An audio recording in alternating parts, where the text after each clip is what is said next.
नमस्कार दोस्तों, स्वागत है आपका अपना ही यूट्यूब चैनल टुडे एग्जाम पर।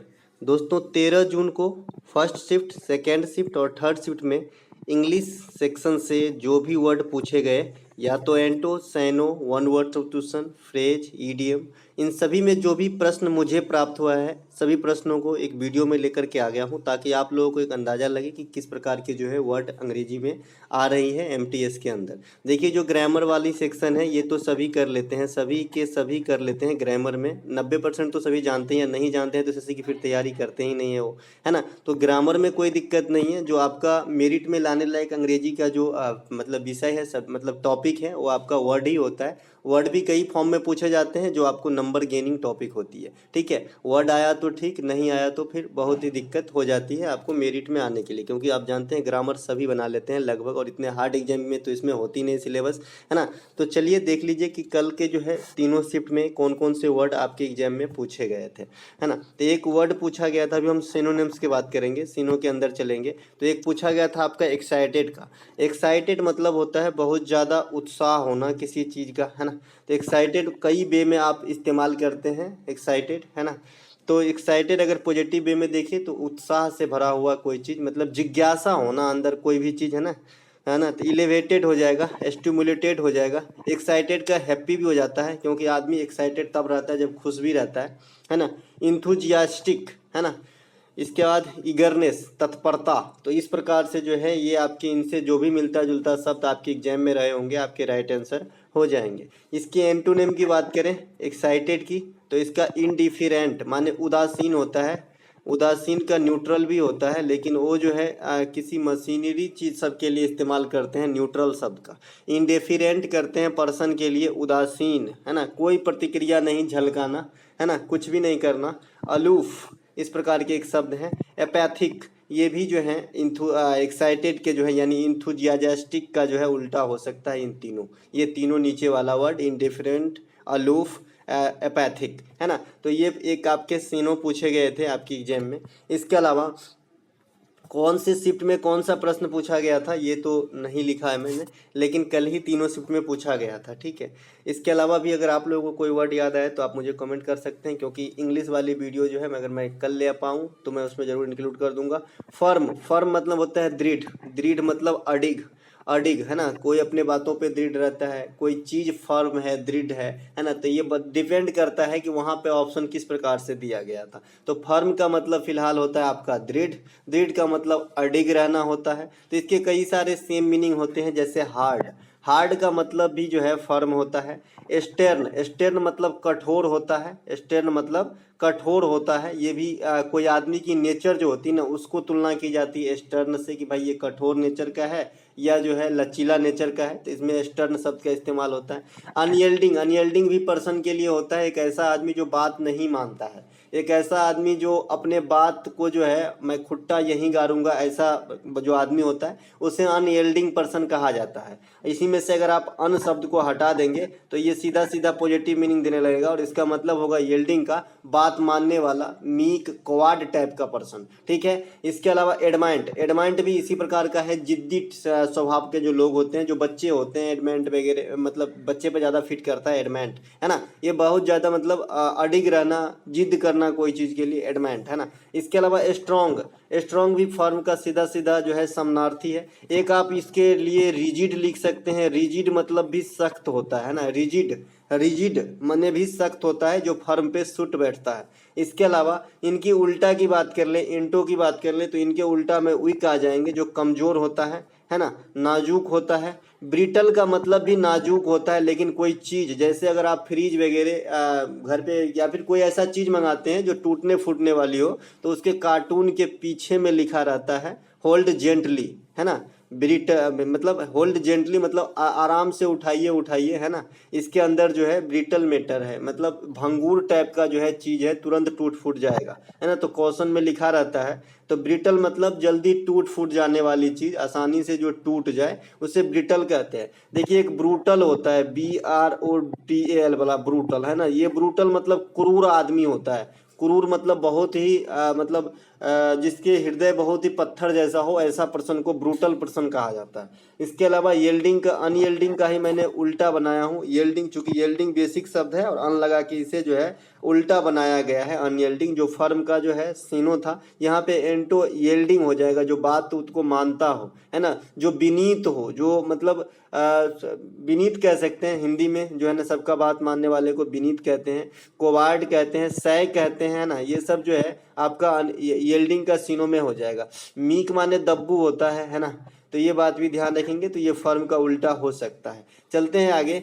वोलाटाइल भी कर सकते हो फर्म का उल्टा, ठीक है। वोलाटाइल जो होता है ना, बदलने वाला, वोलाटाइल वाला, है ना, ये भी आप जो है फर्म का उल्टा में कर सकते हो। इनके अलावा एडज्यूड, एडज्यूड का सेंस प्लीडिंग से है। प्लीड, जैसे प्लीड कोई बहुत ही मतलब गिरगिरा के जो है कोई चीज़ मांगना, अपने काम कराने के लिए, बात मनवाने के लिए जो प्रार्थना करना, उसी प्रकार से सेंस एडज्यूड भी देता है। बेग, बिसीज, इंटरीट, इम्प्लोर, इस प्रकार का जो है इनके सिनोनिम हो सकते हैं, ठीक है। इसके अलावा एब्डिकेट एक पूछा गया था। एब्डिकेट का सिनो, एब्डिकेट माने होता है स्वेच्छा से त्याग देना कोई भी चीज़ को, है ना, तो एब्डिकेट का सिनोनिम क्या हो जाएगा? रिलिंक्यूस हो जाएगा, जो सबसे ज्यादा एसएससी आपसे पूछता है। रिलिंक्यूस, रिलिंक्यूस मतलब होता है त्याग देना। गिव अप, गिव अप आपने पिक्चर में कितनी बार देखा होगा, कोई कुछ करता रहता है और तब वो जो सक्सेस बहुत दिन तक नहीं होता तो बोलता है अरे तुम्हें गिव अप कर देना चाहिए, क्विट कर देना चाहिए, है ना। तो इस प्रकार का गिव अप मतलब कोई चीज को बीच में ही छोड़ देना चाहिए, ठीक है, ये मतलब छोड़ने से होता है गिव अप, गिव अप जो है ना। इसके अलावा एबेंडन, एबेंडन माने त्याग होता है। अगर आप रेलवे से वगैरह से सफर करते हैं तो जो रेलवे पटरी के किनारे पुरानी बिल्डिंग होती है उसके ऊपर लिखी रहती है एबेंडेंड, माने परित्यक्त, माने ये त्यागा गया है, अब इसमें इसका जो है इस्तेमाल नहीं किया जाता है, ठीक है, क्योंकि वो गिरने फिरने वाला रहता है, बहुत पुराना रहता है। इसके अलावा क्विट सीधा सीधा शब्द है एब्डिकेट का। रिजाइन भी सीधा सीधा जो है शब्द है आपका किसका? एब्डिकेट का। तो एब्डिकेट का मतलब त्यागना होता है। इनके ये सब सारे जो है सीनो हो जाएंगे। इसके अलावा हैप्पी का सिनोनिम आपसे पूछा गया था, तो हैप्पी का सिनोनिम जो है चीयर हो जाएंगे, चीयरफुल हो जाएंगे, जोवियल हो जाएंगे, फ्रोलिक, फ्रोलिक पे थोड़ा स्टार लगाएंगे, जोय हो जाएगा, जोयस हो जाएगा। ये फ्रोलिक जो होता है ये बहुत अधिक उन्मादी वाला हैप्पी है। जैसे अचानक आपको जो है मतलब 10 एग्जाम आपने दिया, एक भी एग्जाम में रिजल्ट नहीं आ रही और अचानक एक दिन बीपीएससी दिए थे आप और सीधा ज्वाइनिंग लेटर पहुंच गया, तो ये जो उन्मादी टाइप का हैप्पीनेस है इसे फ्रोलिक बोलते हैं। इसमें खुशी के मारे लोग नाचने झूमने लगते हैं, है ना, एक जैसे अनकॉन्शियस, जैसे पागल टाइप से बिहेव करने लगते हैं खुशी के मारे, है ना, बहुत ज्यादा खुश हो जाना उसे फ्रोलिक बोलते हैं, ठीक है। बाद बाकी चीयर, चीयरफुल, जोवियल, जोयस, जोय, ये आम वे में हैप्पी का सिनोनिम है। इसका उल्टा करेंगे तो सैड हो जाएगा, रिग्रेटफुल हो जाएगा, माने पछतावा कोई चीज के लिए कर रहा है, सैडनेस फील कर रहा है, तो ये सब जो है आपका हैप्पी का उल्टा हो जाएगा। डिजेक्टेड हो जाएगा, हताश हुआ, निराश हुआ, सॉरोफुल हो जाएगा, अनहैप्पी हो जाएगा, ये सब जो है आपका डिप्रेस्ड भी हो जाएगा, मतलब बहुत ज्यादा अपने आप को प्रेशर फील करना, डिप्रेस्ड, डिप्रेशन में चला जाता है ना आदमी, तो ये सब जो है हैप्पी का उल्टा हो जाएगा, है ना। इनके अलावा क्रूड, क्रूड का आपसे पूछा गया था सिनोनिम। देखिए कल मैंने क्रूड का सिनोनिम बताया, लेकिन एक बच्चे ने कमेंट किया था कि भाई ये ऑप्शन में नहीं था। देखिए क्रूड को आप कई तरीके से ले सकते हैं। जैसे आपने सुना होगा कि देश में जो है सबसे अधिक पैसा क्रूड ऑयल पे खर्च हुआ होता है बजट का, है ना। तो ये क्रूड ऑयल क्या है? एक रॉ मटेरियल है। जैसे आपने किसी फैक्ट्री में मान लीजिए कपड़ा की फैक्ट्री है, तो उसमें धागा लगती होगी, धागा कॉटन या फिर जो भी पॉलिस्टर वगैरह है, तो ये जो धागा आती है इसको क्या कहते हैं? Raw material. ये कई प्रोसेस से गुजरते होंगे तब कपड़ा बनता होगा, तो जो कच्चा माल होता है उसे रॉ मटेरियल भी कहते हैं। और रिफाइनरी के सेक्टर में कच्चे माल को यानी कच्चे तेल को क्रूड ऑयल कहते हैं। तो इनके आप कई सेक्शन मतलब ये इस तरह से इस्तेमाल कर सकते हैं। क्रूड का मतलब अप्रशिक्षित भी होता है। अप्रशिक्षित मतलब जो होता है जैसे घटिया टाइप का आदमी, ब्यूरिश, गवार टाइप का आदमी, असभ्य, सैवेज टाइप का आदमी, तो इस टाइप में भी आप जो है क्रूड का इस्तेमाल कर सकते हो। तो डिपेंड करता है कि ऑप्शन कैसा है, क्योंकि अंग्रेजी में जो है ना शब्दों की जाल बहुत बड़ी होती है ना। तो क्रूड का मतलब ब्यूरिश, गवार, क्लिमसी, बेढंगा, है ना। कोर्स माने घटिया, खुरदरा, है ना। इसका अगर उल्टा करेंगे कोर्स का तो स्मूथ हो जाता है ना, स्मूथ, चिकनाई वाला, है ना, बढ़िया। र्यूड, र्यूड माने भी उसी प्रकार से होता है। रॉ मटेरियल मैंने अभी बताया कि रॉ कहाँ पे किस सेंस में इसका जो है सीनो बनेगा। अनप्रोसेस्ड किस सेंस में बनेगा? जब क्रूड आता है ना तो अनप्रोसेस्ड तेल होता है ना, है ना, क्रूड ऑयल, उसको प्रोसेस करके रिफाइन करके जो है यूज में लाया जाता है। तो इस अनप्रोसेस्ड जो है इस सेंस में इसका जो है सिनोनिम बनेंगे। अगला हमारा एंटोनिम से है एबुंडेंट। एबुंडेंट माने होता है बहुत ज्यादा, फालतू, है ना, जरूरत से ज्यादा, है ना, एडुकेट से ज्यादा, सरप्लस बोल सकते हैं एबुंडेंट को, है ना। तो इसका जो उल्टा हो जाएगा, मीगर हो जाएगा माने अल्प हो जाएगा। पॉसिटी, पॉसिटी माने कमी हो जाता है ना, पॉसिटी माने अभाव होता है, तो आपका जो है एबुंडेंट का सिनोनिम बनेगा। स्कार्सिटी माने कमी होता है। ये तो गांव घर में जो दादाजी ताऊ जी को कुछ भी नहीं आता ना, वो भी जैसे खाना पीना का भंडारा वगैरह होता है तो बोलते हैं अरे यार सब्जी की स्कार्सिटी हो गई, स्कार्सिटी है सब्जी की, थोड़ा कम कम इस्तेमाल करो भाई, है ना। तो ये आप गांव घर में भी सुनते होंगे। स्पार्स माने बिरल होता है, बिरल मतलब जो बिरले होता है ना, बिरले, है ना। रेयरली कह सकते हैं स्पार्स का मतलब, छिटफुट भी होता है स्पार्स का मतलब, है ना, ज्यादा सघन ना हो, उसके उल्टा, सघन का उल्टा आप छिटफुट कह सकते हैं, तो स्पार्स इसके भी मीनिंग देते हैं। रेयर माने अनकॉमन होता है, रेयर माने रेयरली, जैसे मैंने अभी बताया था, स्पार्स का जो है ये भी सिनोनिम हो जाएंगे, है ना। इसके अलावा इनसफिशिएंट, इनसफिशिएंट सफिशिएंट का उल्टा है। सफिशिएंट मतलब होता है काफी है, हाँ पैसे हैं, सफिशिएंट है, हाँ हाँ काफी है। इनसफिशिएंट मतलब जितना जरूरत है उतना नहीं है, मतलब अभाव है, तो ये अबुंडेंट का जो है उल्टा हो जाएगा। अबुंडेंट के सिनोनिम में आ जाएंगे प्लेंटी, जरूरत से ज्यादा, सफिशिएंट काफी, है ना। सरप्लस, सरप्लस भी होता है एक, सरप्लस, तो ये भी जो है आपके अबुंडेंट के सिनोनिम में आ जाएंगे। प्लेंटीफुल, प्लेंटीफुल भी लगा दीजिएगा, एडजेक्टिव बन जाएगी, तो ये भी अबुंडेंट के सिनोनिम में आ जाएंगे। इनके अलावा हार्मोनी का आपका एंटो पूछा गया था, तो हार्मोनी का एंटो में क्लैश हो जाएगा। हार्मोनी माने क्या होता है, सौहार्द्र, क्या होता है, सौहार्द्र, सौहार्द्र, तो इसका एंटो पूछ लिया गया है, तो क्लैश होता है। हेटेड माने घृणित, डिसलाइक माने नापसंद की, डिस्कॉर्ड माने इसी प्रकार से नापसंद की, विवाद टाइप से समझिए। कैकोफोनी, ये सभी के सभी हार्मोनी के जो है उल्टा हो जाएंगे, ठीक है। इसके अलावा वन वर्ड सब्स्टिट्यूशन और फ्रेज से क्या कुछ क्वेश्चन देखने को मिले, जरा देख लीजिए। एक पूछा गया था, ए place where bees are kept, मतलब एक ऐसा जगह जहाँ पे मधुमक्खी को रखी जाती है, मधुमक्खी फॉर्मिंग के लिए, यानी आप जो मध वगैरह बनाते हैं इसके फॉर्मिंग के लिए, है ना। तो वहाँ इसे हम एपेरी कहते हैं। API शब्द जो है ये मधुमक्खी के लिए रूट वर्ड है, उसी प्रकार से AVI शब्द जो है ये वायुयान के लिए रूट वर्ड है ना, वायुयान के लिए। पक्षी के लिए भी कहिएगा तो ये पक्षी से ही बेसिकली निकला है, लेकिन ये वायुयान मैंने इसलिए कहा कि एविएशन, एविएशन जो होती है ना, है ना, एविएशन, तो ये इसी से बना है बेसिकली। ये पक्षी के लिए रूट वर्ड है AVI, ये जहां भी लगा रहे समझ जाइए पक्षी से संबंधित है, क्योंकि वायुयान का जो डायना है ये भी पक्षी के जैसा ही, ये पंख आप देखेंगे, है ना, तो इसी से बना है एविएशन, इसी एवी से, ठीक है। तो यहाँ पे ए place where bees are kept is called अपेरी, है ना, अपेरी, है ना। अगर इसमें आप AP में साइड लगा देंगे, जैसे आपने सुसाइड का नाम सुना होगा, तो सुसाइड लोग खुद को करते हैं, अगर यही साइड आप AP में लगा देंगे तो मधुमक्खी की हत्या हो जाएगी। एबी साइड माने पक्षियों की हत्या हो जाएगी, तो रूट वर्ड समझना इसीलिए जरूरी होता है, ठीक है। तो एपेरी जहां मधुमक्खी रहते हैं ये हो गया। एसाइलम आने वाले शिफ्ट के लिए, है ना, इस फॉर्म में। एसाइलम क्या होता है, ए पैलेस, एक जगह ऑफ रिफ्यूजी, जहां पे शरणार्थी वगैरह, और या फिर एक सुरक्षित स्थान जहां पे शरणार्थी वगैरह को रखा जाता है, इज कॉल्ड एसेलम, है ना, एसेलम। इसके अलावा एवेरी, एवेरी अभी मैंने बताया AVI, एवी से बना है एवेरी। एवेरी क्या होता है, a place where birds are kept, जहां पे आपका ये रखा जाता है, क्या बोलते हैं, पक्षी वगैरह को रखा जाता है, इसे एवेरी कहते हैं।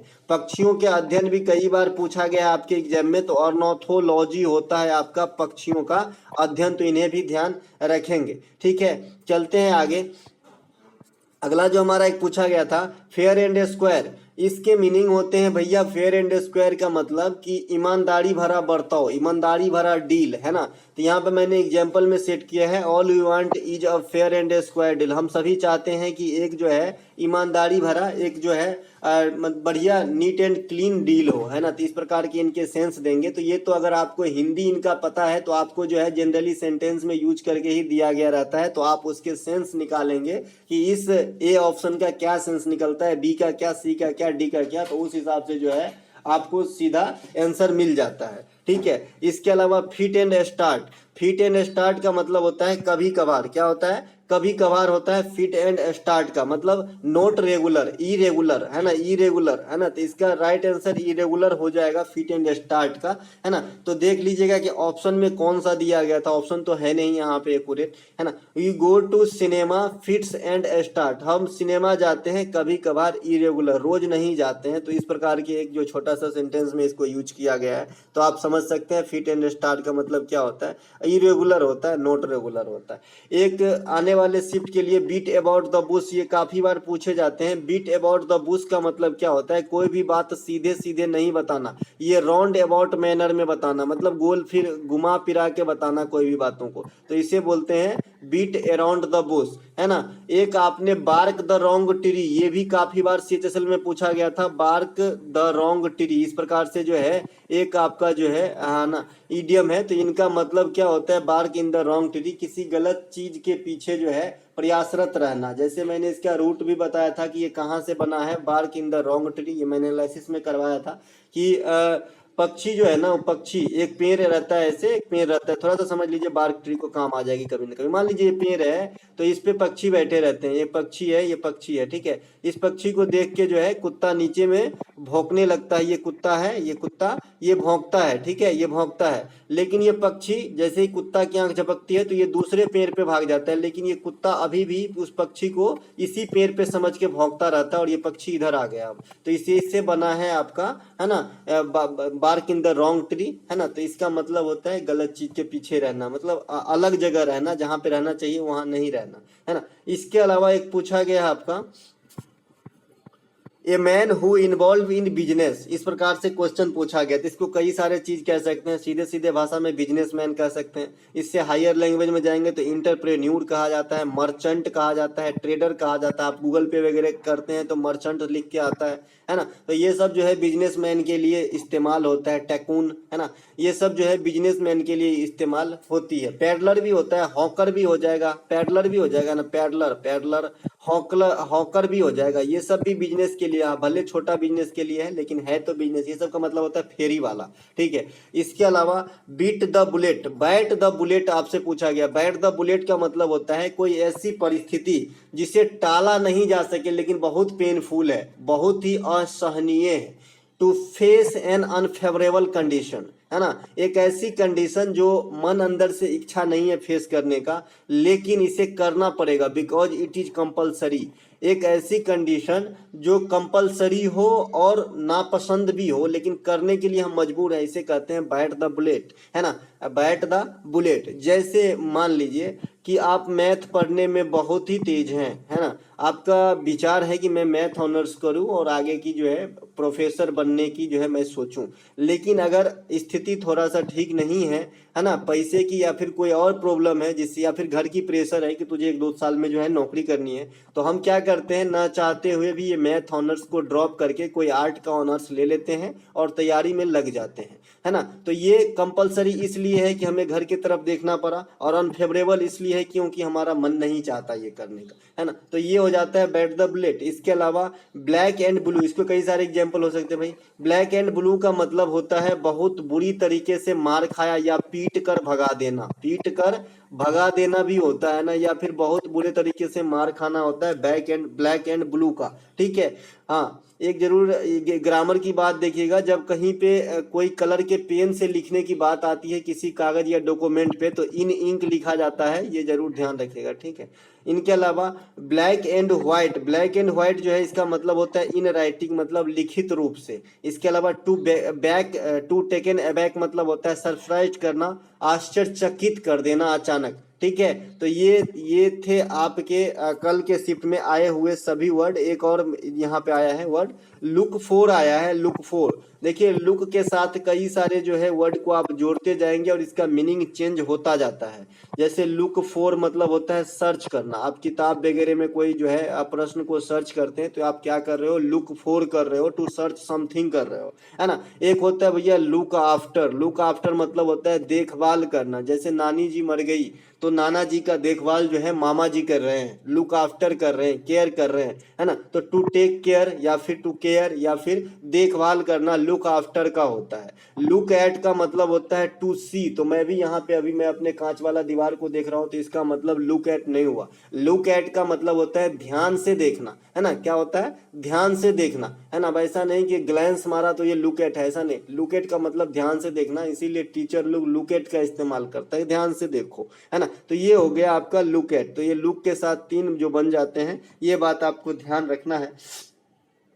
इसके अलावा, है ना, इसके अलावा फेस द म्यूजिक, ये भी काफी बार आपके एग्जाम में आता है। ये आया नहीं है, मैं अपने तरीके से इसको जो है रख लिया हूँ, फेस द म्यूजिक। और एक होता है बलि का बकरा बनाना, है ना, कि किया कोई या भरेगा कोई। अब फेस द म्यूजिक का मतलब क्या होता है? आलोचना का सामना करना, आलोचना का सामना करना। जैसे आप बॉल खेल रहे थे, किसी के कार पे बॉल लग गई, अब स्वाभाविक सी बात है वो खरा खोटा सुनाएगा, तो वो जो सुनते हैं ना उसे बोलते हैं फेस द म्यूजिक, है ना। तो ये बात आप ध्यान रखेंगे। तो दोस्तों मिलेंगे आज की पहली शिफ्ट की वीडियो एनालिसिस के साथ, तब तक के लिए जय हिंद।